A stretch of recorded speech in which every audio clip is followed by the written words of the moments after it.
All right, it is time, finally, for problem 10. Okay.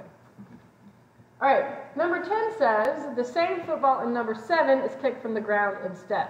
Well, I just am now realizing that I solved this problem according to using the information in problem number 9. So let's pretend this says number 9 and go from there. All right, so I'm going to redraw my X and Y information. I'm going to get similar answers, but let's see how it changes, how that 1 meter hand changes things. So let me just get my X and Y grid from number 9 up here first, and then we'll go from there. All right, so I have that A was 0 meters per second squared in the X direction and negative 9.8 meters per second squared in the Y direction. My delta Y is actually now, because it's going ground to ground, going to be 0 instead of negative 1 meters. And then I also know my initial X and Y velocities. My X velocity was 15.97 and meters per second, and my initial Y velocity was 12.04 meters per second.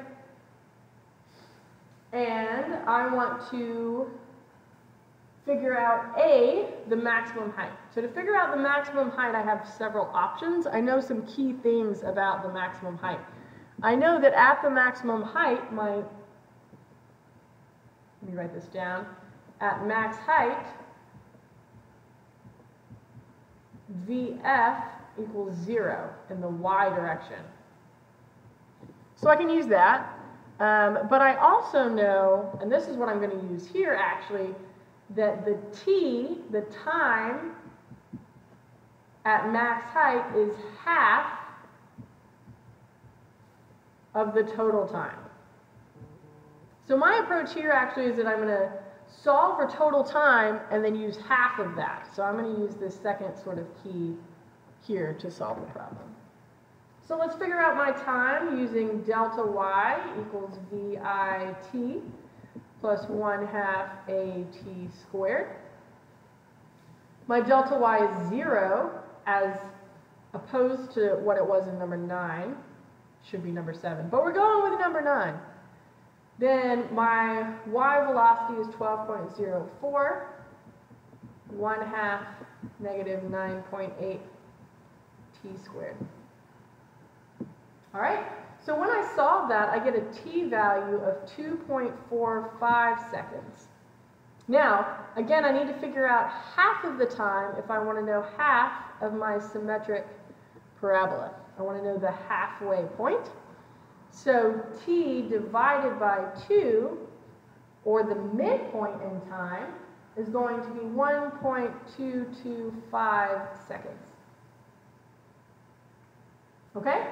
So to figure out the max height, let's figure out exactly how high it is at 1.225 seconds. So now I'm solving for a new delta Y, and my velocity is 12.04 times 1.225 plus 1/2 times negative 9.8 times 1.225 squared. Plugging all of that in, I get a delta Y of 7.40 meters.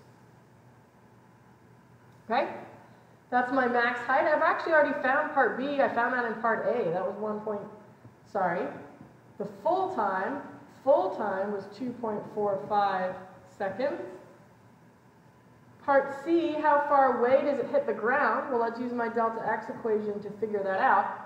But it should be close to 40 meters, because that's what it was in the previous problem, and not very much has changed. So 15.97 times a slightly different time value is going to give me 39.13 meters.